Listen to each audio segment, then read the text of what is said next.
They came to my ranch early in the morning, dressed like law enforcement, armed like professionals, and claiming to represent a homeowners association that doesn't even exist. They thought their fake badges and empty threats would be enough to scare me into submission. But what they didn't know was I'm a former Navy SEAL. I've dealt with real danger. I've faced down real enemies. This is the story of how I exposed a criminal network pretending to be the law, and what happened when they picked the wrong man to mess with. Before we dive in, make sure you stick around to the end, because what started as a fake inspection turned into a statewide manhunt, and justice was served. Let's begin. After years of serving his country in some of the most dangerous parts of the world, all he wanted was silence. Not the silence of a battlefield just before chaos, but the kind that comes from wind rustling through dry grass, the soft clucks of chickens at dawn, and the calm creak of a front porch rocking chair. Life on the ranch wasn't about luxury. It was about peace, privacy, and purpose. Every fence post he drove into the earth, every trough he filled, and every acre he cleared reminded him that he had finally earned a piece of land he could call his own. No higher-ups shouting orders. No threat assessments. Just the sky, the soil, and his will. The ranch sat just outside a small county line. Technically not even part of any subdivision or planned community.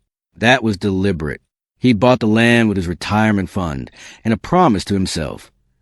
Never again would he let anyone control his life. The closest neighbors were several acres away, and even their respective boundaries, often waving from a distance but rarely stopping by uninvited. It was a kind of place where a man could lose track of the date, where days blended into each other in a rhythm dictated by animals, weather, and sunrises. Mornings were simple. He'd rise before dawn, stretch out the aches from old injuries, and get to work. The cattle were few, just enough to sustain his needs and barter with the local meat shop. A couple of goats, some hens, and a half-acre garden completed his daily routine. Everything he grew, raised, or built was by hand. There were no fancy irrigation systems, no digital assistants, just old-fashioned grit and discipline. His training never left him. Every shovel was leaned the right way. Every barn tool was hung with precision, and even the layout of the property had strategic considerations. He wasn't paranoid. He was prepared. The house itself was modest. 2 bedrooms, a small kitchen, and a reinforced basement stocked with essentials. He'd done all the repairs himself.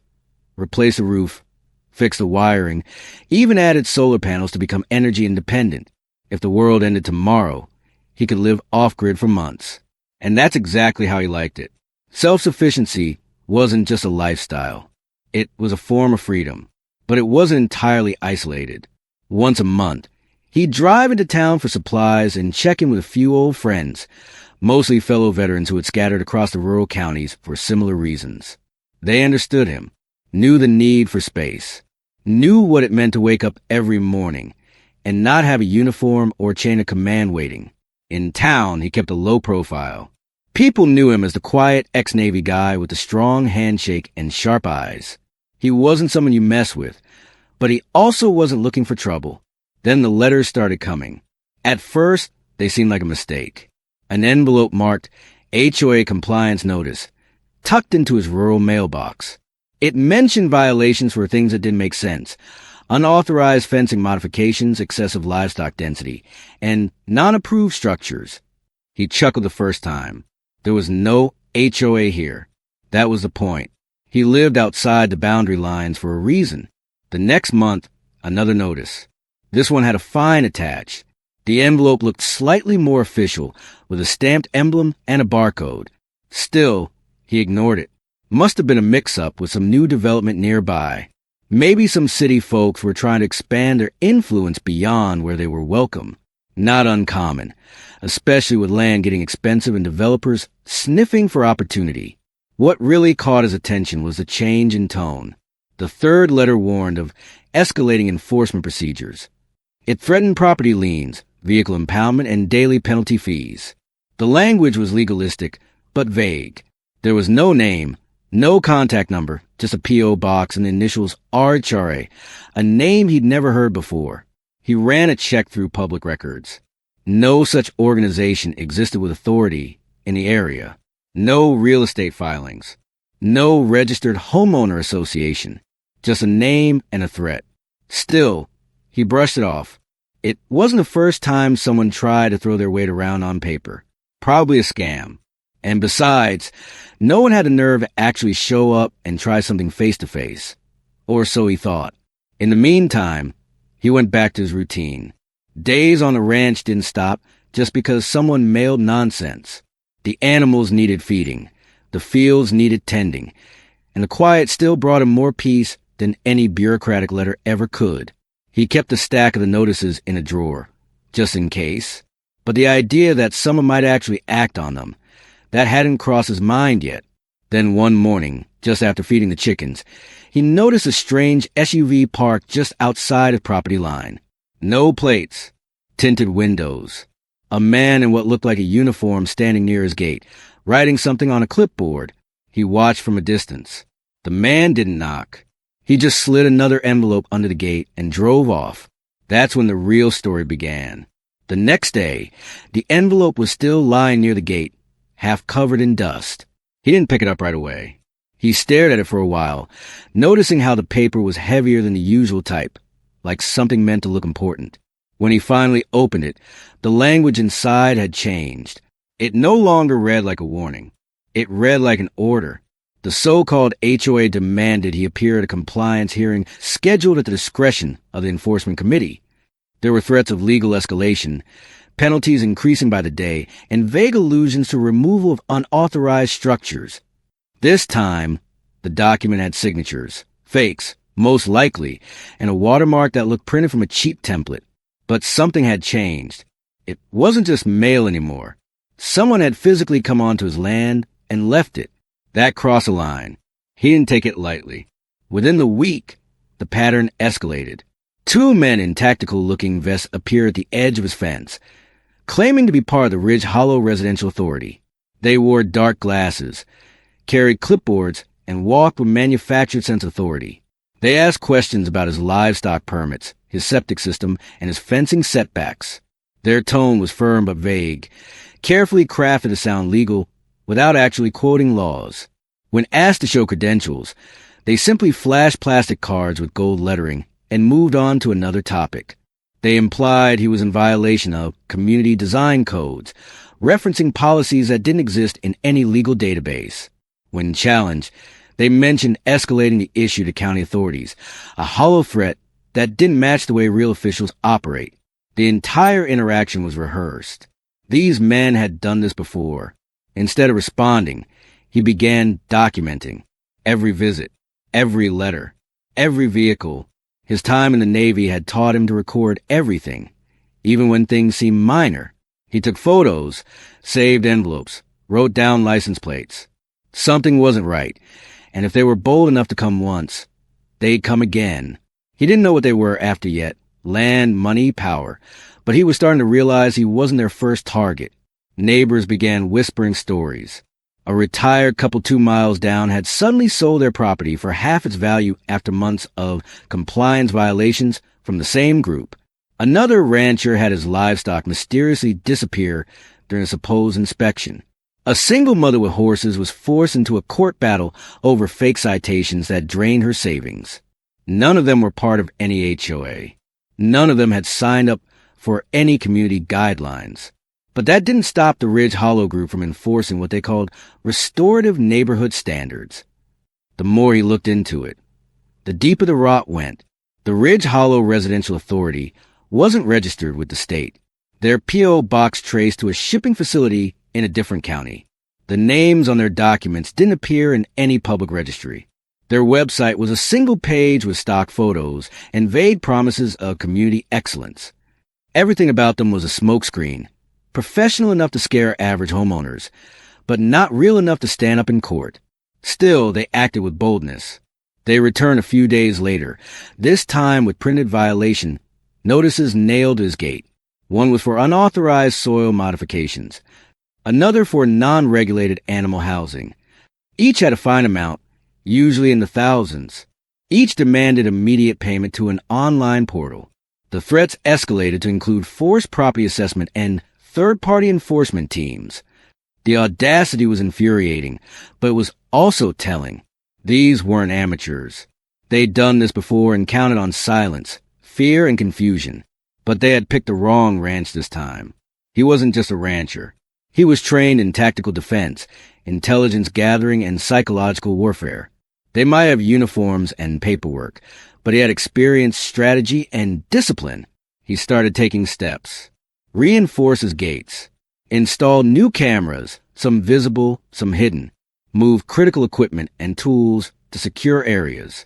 Not because he feared them, but because he wanted to see what they would do next. They were testing boundaries. He was preparing a response. Then came the surveillance. Strange vehicles loitering near the property at night. Drone activity spotted overhead during early mornings. Even a local feed store clerk mentioned a man asking questions about that Navy guy with the cattle. The pressure campaign was growing more aggressive, but so was his resolve. They weren't just harassing him. They were trying to break him, intimidate him into submission the same way they had done to others. But unlike those before him, he wasn't alone, and he wasn't unprepared. Every page of every threat added to his case. Every fake badge added to their downfall. What they didn't understand was simple. This wasn't a man who could be bullied. This was a man who had been behind enemy lines, who had survived more than just war. And if they were going to escalate this into a raid, they better be ready, for he was, and he wasn't backing down. The warning signs became impossible to ignore. What began as letters and bogus citations evolved into daily intrusions designed to pressure, confuse, and provoke. The so-called Ridge Hollow residential authorities shifted tactics from fake authority to coordinated harassment. Their objective wasn't legal enforcement. It was psychological warfare, and they clearly believed their target was an easy one. They didn't realize they were trying to intimidate a man who had spent years navigating chaos under far worse conditions. The first noticeable change was the subtle tampering with his surroundings. One morning, the livestock gate was unlatched, though he had checked it the night before. Another day, water lines leading to trough were disconnected, forcing him to recheck his irrigation system. Fencing in the northwest corner of the property appeared to have been cut, then patched sloppily as if someone had entered and left without wanting to be detected. These weren't random incidents. They were carefully measured intrusions, just enough to create anxiety, just enough to make him second-guess whether it was sabotage or mistake. Soon, vehicles began parking just beyond the property line. SUVs with blacked-out windows, sitting for hours, sometimes with engines running. They didn't move when noticed, didn't engage in conversation. When he approached, they would slowly drive off and return the next day. This pattern repeated for nearly a week. There were no plates, and local authorities claimed they couldn't act unless there was trespassing. The HOA imposters knew the limits of the law, and they were weaponizing them expertly. The next tactic was sound. High-pitched tones blared at random intervals during the night. It wasn't loud enough to wake the entire neighborhood, but it was persistent enough to disrupt sleep. Sometimes it came from the tree line, other times near the livestock pens. Motion sensors were tripped without visible movement. The effect was cumulative. Sleep deprivation, broken routine, and heightened alertness, all designed to wear him down without ever firing a shot. Official-looking notices kept arriving, this time with increased aggression. One claimed that continued defiance would result in asset seizure. Another warned of external enforcement partnerships, a vague threat that hinted at legal force without saying it outright. The fines listed were laughable, ranging from $3,500 for unlicensed fencing to $7,200 for non-compliant soil management. There was still no legal basis, no court order, and no governing authority listed. Just letters signed with initials and sealed with logos that looked copied from free online templates. What disturbed him most wasn't the content, but the consistency. These people were organized. They operated with a hierarchy, a schedule, and a set of rules, albeit self-created ones. They clearly targeted properties that were isolated, often owned by older residents, veterans, or individuals who wouldn't immediately seek legal recourse. Their methods were precise, and that kind of coordination didn't happen by accident. He responded the only way he knew how, through preparation. He began fortifying the ranch, not with violence but with strategy. Surveillance systems were expanded to cover every blind spot. Trail cameras were hidden in trees. capturing license plates and facial images.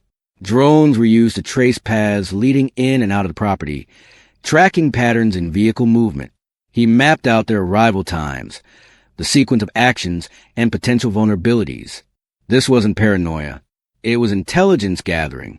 To the untrained eye, it may have looked like a man going overboard with home security. But to someone with tactical training, it was defensive staging. He wasn't planning to attack. He was preparing for escalation. Because every move they made was pointing toward one inevitable outcome. They weren't going to stop. Not until they got what they wanted. And what they wanted wasn't just compliance. It was control. He contacted the county office, but they had no record of any registered HOA in the area. Law enforcement was sympathetic, but claimed their hands were tied unless a crime could be proven. The sheriff's office advised filing a formal complaint, but the process was slow and wouldn't stop a midnight raid. These fake enforcers operated in the gray space, just legal-looking enough to avoid immediate arrest, just aggressive enough to keep residents afraid. More violations were posted on his barn, this time nailed directly into the wood. The notes cited noise disturbances, despite the nearest neighbor living a mile away. One warned of imminent inspection by the Ridge Hollow Enforcement Task Unit, a name that sounded militarized, intentionally so. This wasn't about community standards. It was a hostile takeover, disguised in bureaucratic language. Still, the former SEAL remained composed. He didn't react emotionally. He didn't rise to their bait. He documented, recorded, and waited. He had endured much worse in environments where mistakes meant death. A few fraudulent thugs in vests pretending to be cops weren't going to scare him off his land.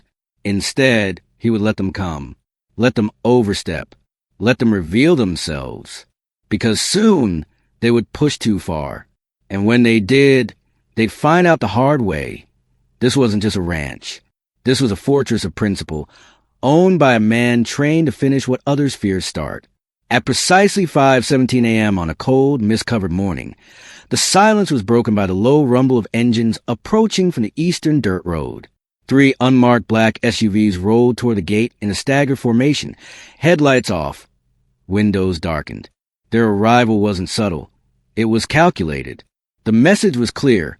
Intimidation through presence. The timing, the uniformity, the bold entry. They wanted to appear like a sanctioned unit conducting an official operation. But the man watching from his fortified position knew better. This wasn't a legal raid. It was theater. A performance dressed up in the language of law enforcement, but without any legitimacy backing it. The SUVs stopped just outside the property line. 5 men stepped out, dressed in tactical vests, combat boots, and dark cargo pants. Patches on their shoulders read, Ridge Hollow Enforcement Division, but none of them matched any recognized law enforcement entity. No body cams, no badge numbers, no jurisdictional authority. Just props designed to scare. One man carried a clipboard. Another slung a holstered taser aside, and all wore mirrored sunglasses despite the lack of sun. Their coordinated movements mimicked police tactics, but their timing was off, their formation sloppy. This was all imitation. Enough to fool a civilian, not someone trained in real-world combat. They approached the gate with a battering ram. A ridiculous display, considering the gate wasn't even locked at that moment. It wasn't about gaining access. It was about showing dominance. The clipboard man barked orders loud enough to be heard, announcing a property inspection and enforcement seizure in accordance with Ridge Hollow compliance standards. He recited terms that held no weight in any legal statute. Still, they moved with confidence, as if repetition of falsehoods would make them true. But this time, the target wasn't caught off guard. Every inch of their approach was captured by hidden cameras. Clear footage from multiple angles, complete with timestamps and audio. The license plates of the SUVs, partially covered with mud, were recorded as they arrived. Facial recognition would later confirm the identities of the so-called enforcers, none of whom had any affiliation with government or municipal organizations. They were hired frauds, likely paid under the table to carry out this act of domestic intimidation. Despite the lack of response from property, they continued their procedure. They waved paperwork in the air as if it were a warrant. They announced fines and penalties aloud, documenting the noncompliance theatrically for their own cameras. One man walked around taking photos of the house, barn, and vehicles, invading privacy without cause, collecting evidence that would never hold up in any courtroom. It was a raid in every way but legal. After 20 minutes of their bizarre charade, things escalated further. One of the men pulled out a tool set and approached the side fence, appearing ready to dismantle a section of it. Another walked toward the livestock pen, ignoring the posted signs about private agricultural operations. The intent was clear. They weren't just there to intimidate. They were testing boundaries, seeing how far they could go before someone intervened. This wasn't a bluff. It was a provocation. But they failed to anticipate the response. Within minutes, sirens wailed in the distance, not theirs but real ones. Law enforcement was on the way. A call had been made before they even arrived. Based on drone, alerts triggered the moment the SUVs approached. The sheriff's department, already briefed about the ongoing harassment, had been waiting for an opportunity to catch the imposters in the act. The call was timed perfectly. Not too soon to scare them off, not too late to risk damage. Hearing the sirens, the fake enforcers froze. Their body language shifted. The confidence cracked. One of them began speaking into a walkie-talkie, though it wasn't connected to any dispatch. They quickly gathered their tools, retreated to their vehicles, and fled the property in a rushed convoy, kicking up dust as they disappeared down the road, narrowly avoiding a direct confrontation with real deputies who arrived minutes later. By the time the sheriff arrived, the ranch was calm again, but the evidence remained. Tire tracks, damaged fencing, documents left behind, and hours of surveillance footage. There was no longer any question of what this group was. They weren't misguided neighbors or overzealous community members. They were criminals operating under the disguise of authority, attempting to enforce non-existent rules for financial gain and power. This incident changed everything. It was no longer a matter of ignoring threats or reinforcing boundaries.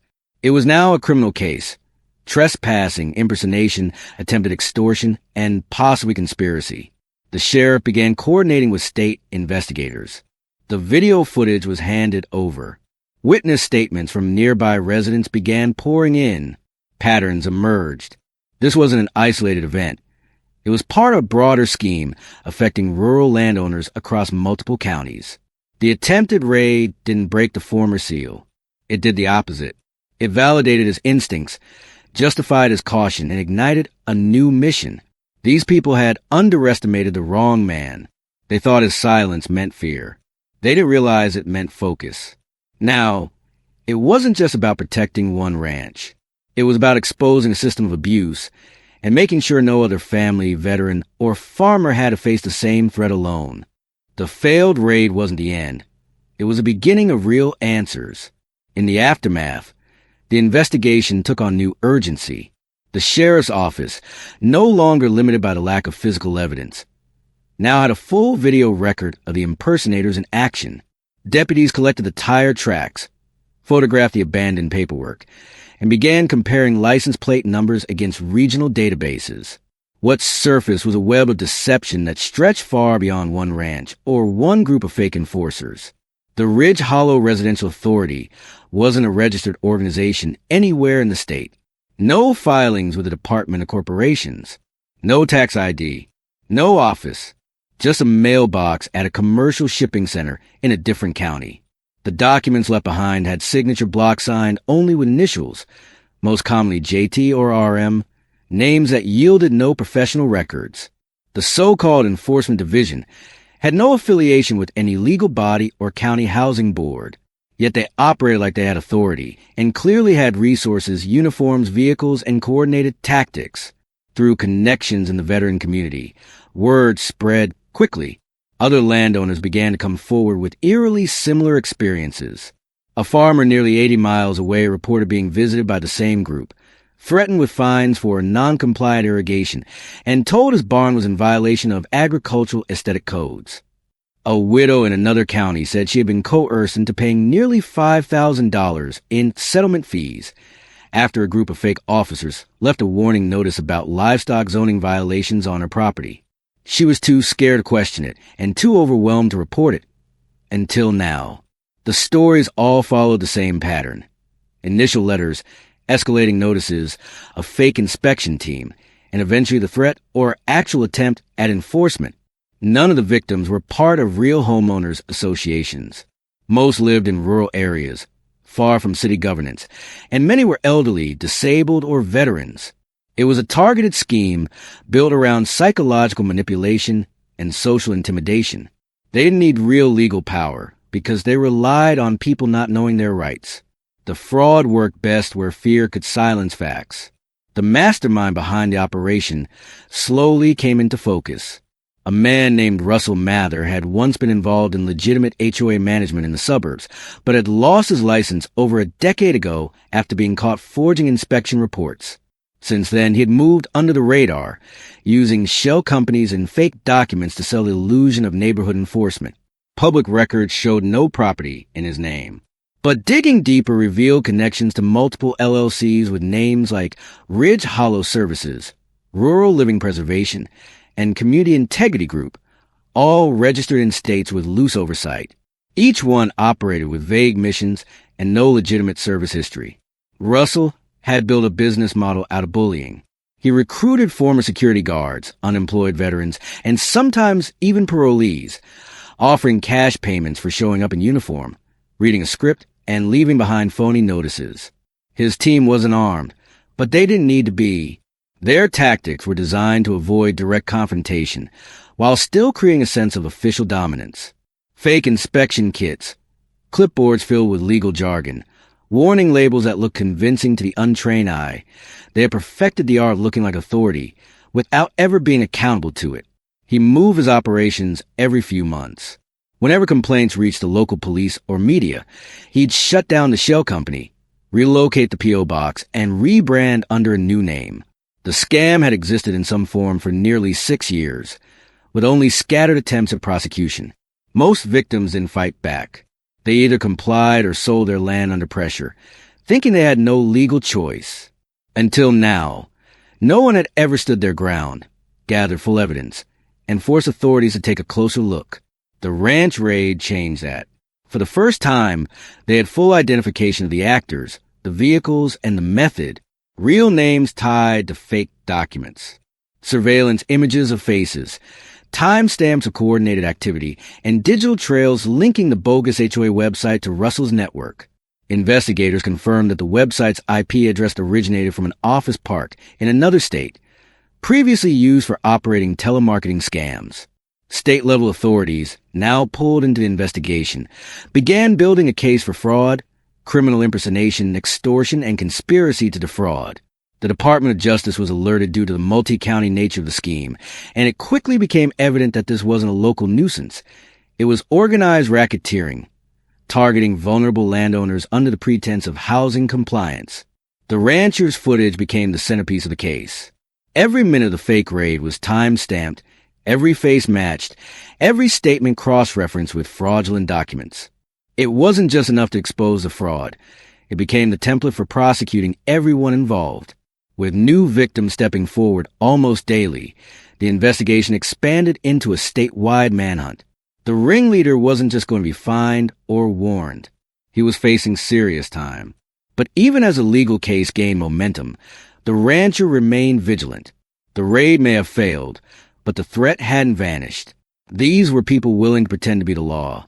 And next time, they might come with something more dangerous than fake badges. That's why he didn't stop preparing. With the identities of the imposters confirmed and their patterns exposed, the opportunity to strike back was finally in sight. The rancher didn't just want justice. He wanted to dismantle the operation from the inside. Every piece of information he had gathered, every license plate, name, and fake document had value. But raw evidence wasn't enough. What was needed was an undeniable, real-time takedown, one that would leave no space for deniability. It was time to set a trap that would not only catch them in the act, but reveal their entire network. He started by reversing the pressure. Up until now, the fake HOA had been the aggressor, issuing threats, escalating fines, and staging confrontations. But now, he subtly played into their expectations. He answered one of the violation letters for the first time, not to comply, but to bait them. The response was carefully written to sound like reluctant submission. He asked for clarification on the outstanding dues, inquired about payment options, and even requested a site inspection to ensure future compliance. The tone was just humble enough to be believable and just uncertain enough to invite further intimidation that IT worked. Within 3 days, he received a reply email from a generic account under the name Compliance Officer JT, thanking him for his cooperation and scheduling a site visit for following Friday. The message used the same boilerplate language, legal jargon, and veiled threats as before. But this time, there was a specific date, time, and confirmation of personnel. They had taken the bait. Meanwhile, the trap was laid with military precision. Hidden cameras were repositioned and tested for audio range. A real-time surveillance feed was set up with redundant backups to ensure every second of the interaction was captured. Microphones were placed in commonly approached areas. Fence gates, barn doors, the front porch, each calibrated for clarity. The sheriff's department was notified and briefed in full. Deputies were stationed within response distance, coordinated with a prosecutor ready to issue charges based on live data. Legal observers were arranged to be on site, but out of view. These included a retired judge and a veteran law professor, both willing to serve as witnesses if things escalated. Even an investigative journalist from a local paper was looped in under strict confidentiality. This wasn't just about arresting frauds. It was about documenting a complete takedown in a way that would be irrefutable in court and undeniable in the public eye. Every angle was covered. Vehicles were moved off the property to reduce perceived risk. The main entrance was left open, making the ranch appear unguarded. The idea was to recreate the same conditions that had encouraged the fake enforcers to act boldly the last time. The illusion of vulnerability was key, but behind the illusion was a fully secured perimeter, remote-activated alarms, and armed deputies ready to move in the moment the imposters cross a line. When Friday arrived, the anticipation was palpable, but nothing was rushed. Patience was everything. When the fake HOA team arrived, again in black SUVs with no plates, they followed their usual routine. They approached slowly, wearing the same makeshift uniforms, clipboard in hand, speaking into radios that led nowhere. This time, however, every move they made was monitored by 3 different angles. Every word was captured. Every lie was logged. They walked onto property confidently, waving fabricated paperwork, and stating their intent to conduct a final compliance inspection before enforcement action. This time, however, the trap sprung in perfect synchronization. Deputies moved in with real badges, real weapons, and real authority. The imposters were ordered to the ground. Resistance was minimal. Surprise had done most of the work.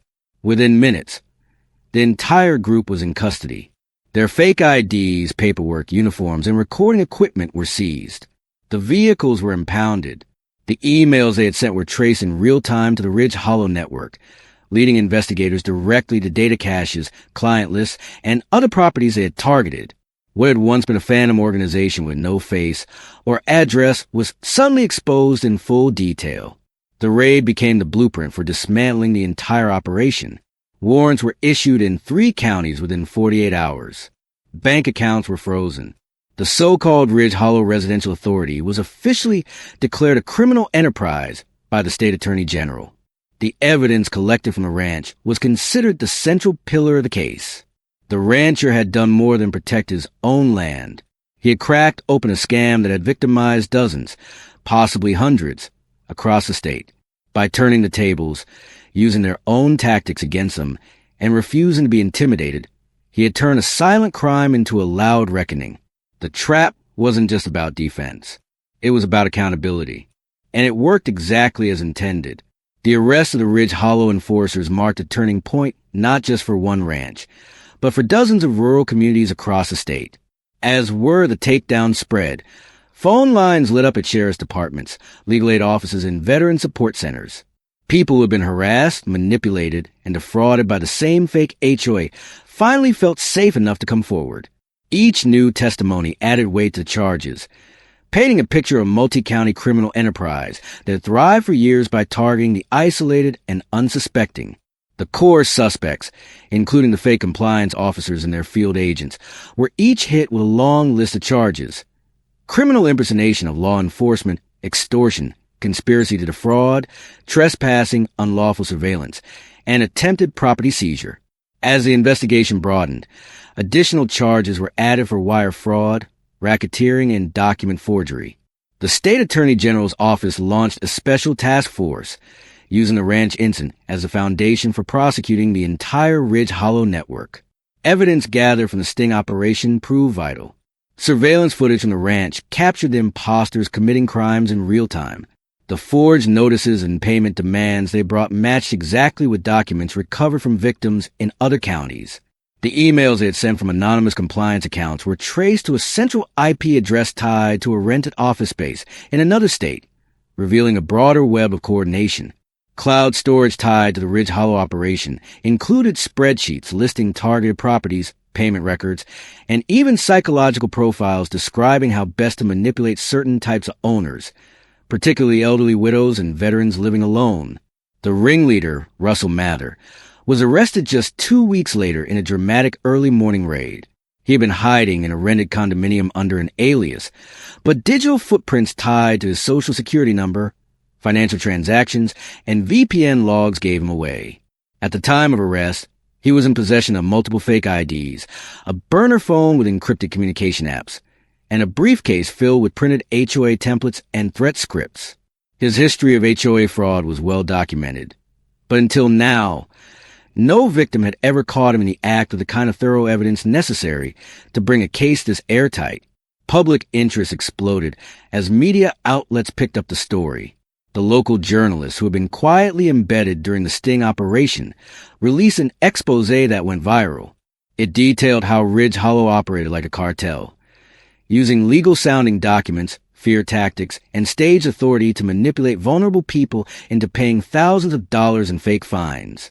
Victims shared heartbreaking stories of being forced to sell homes, relocate, or dip into retirement savings just to escape the harassment. Some had even been told they would be arrested or have their children taken away if they didn't comply. The emotional damage ran deep. As the first court hearings began, the mood in the courtroom was tense but unified. Victims filled the seats, flanked by lawyers, community leaders, and veterans advocates.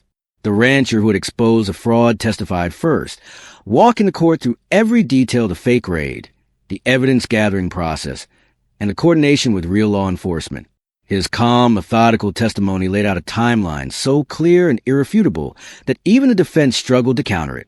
Multiple enforcers, facing overwhelming evidence and the prospect of long prison sentences, agreed to cooperate in exchange for reduced charges.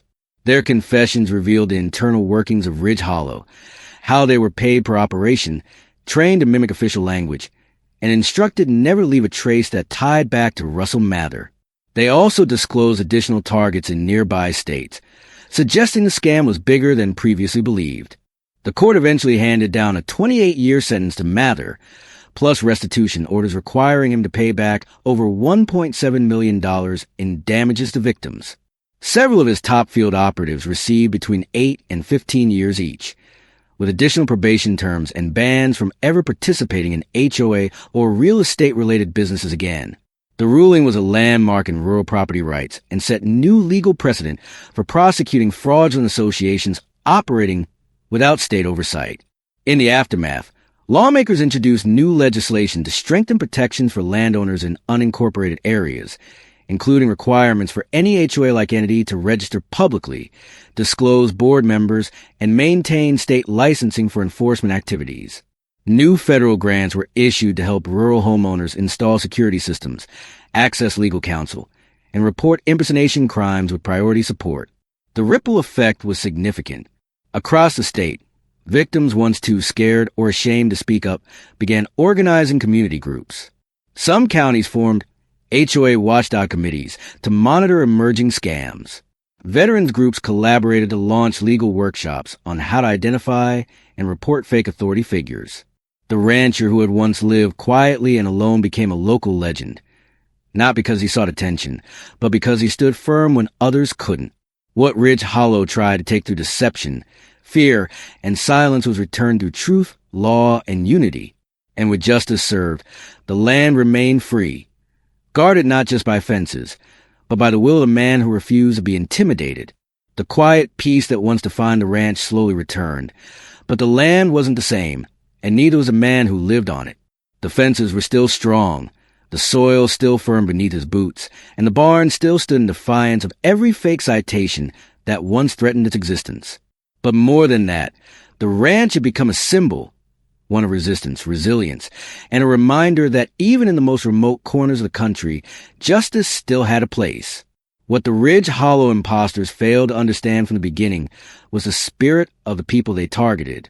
They saw rural landowners as isolated, vulnerable, and uninformed. They believed uniforms stitched at a surplus store and forged paperwork printed from online templates could replace real authority. They thought fear would win where law failed to reach. And for a while, they were right, until they met someone who wouldn't play by their rules. A man who had fought real enemies in real wars wasn't about to bow down to a gang of frauds hiding behind legal-sounding threats. The message sent through the court's verdict wasn't just for Russell Mather and his associates. It was for every group like Ridge Hollow that believed they could thrive in the shadows of bureaucracy. It was for those who mistook distance for weakness, who preyed on people they assumed wouldn't fight back. Their playbook, manipulation, intimidation, and impersonation, was now exposed, recorded, and archived in every legal file and news report tied to the case. There would be no coming back from it. The rancher, once considered a quiet man living off-grid, had become a catalyst for reform. Without seeking the spotlight, his actions sparked new laws, reshaped state policy, and gave hundreds of victims the courage to reclaim their rights. His land had become a training ground, not for combat, but for awareness. Local law enforcement used the case in officer education courses, teaching deputies how to spot fake HOA enforcement tactics. Legal aid groups created toolkits modeled after the sting operation, helping rural communities understand what real authority looks like versus imitation. Veteran groups now included fraud defense training in their post-service transition programs, ensuring no one else returning from duty would be easy prey for similar schemes. What was once a targeted veteran became a protector of many more. Despite all this, he never declared victory. He knew better than to assume threats simply disappeared because headlines moved on. The Ridge Hollow network was dismantled, but the tactics could return under different names, with different faces, in different counties. So the vigilance remained. Surveillance systems stayed active. Legal papers remained filed. And every new letter received was cross-checked and cataloged, just in case. Still, the quiet had returned, and this time it came with strength behind it. The fear that Ridge Hollow tried to inject into his life was now their own legacy. Their uniforms were confiscated, their fake badges stored in evidence lockers, their vehicles auctioned off by the state. And every time a new group of frauds considered trying something similar, they would inevitably come across the case, the Ridge Hollow sting, and the name of the man who brought it down. His message was clear, even if never spoken in a press conference or quoted in a courtroom. It was written in how he lived. You don't scare people into surrendering what they've built. You don't bully the independent and expect them to fold. And you never, ever come onto a soldier's land pretending to be the law. His ranch became a meeting place for community members to share knowledge and stories. Retired law enforcement officers, military veterans, lawyers, and local farmers gathered around bonfires and folding chairs, not just to reminisce, but to strategize. They shared tips, updated each other on new scams, and made sure no one in their circles stood alone again. The land that once represented solitude was now a fortress of solidarity. He never charged them for advice or hospitality. To him, protecting others wasn't favor, it was duty. One he'd worn in uniform, and one he now wore in silence. In time, the Ridge Hollow scam would become a case study in criminal justice classrooms and community defense workshops. But for those who lived it, the people who almost lost their land, their money, and their peace, it would always be more than a story. It would be a warning to anyone who thought rural meant defenseless, or that veterans turned farmers had forgotten how to fight. The message had been delivered loud and clear. Land is earned, not taken. Respect is given, not demanded. And freedom is defended, not negotiated. Anyone who forgets that lesson is bound to meet someone who will teach it the hard way. If you found this story powerful, don't forget to share, and subscribe. These fake enforcers thought they could silence people with fear, But they picked the wrong man. Would you stand your ground if fake HOA officers showed up at your door? Let us know in the comments. If you know someone living in a rural area, send this video to them. Scams like these thrive in silence. Together, we expose the frauds. Together, we protect our homes, our land, and our freedom. This isn't just a story. It's a warning, and it won't be the last. Subscribe now for more real stories where justice is earned, not handed out.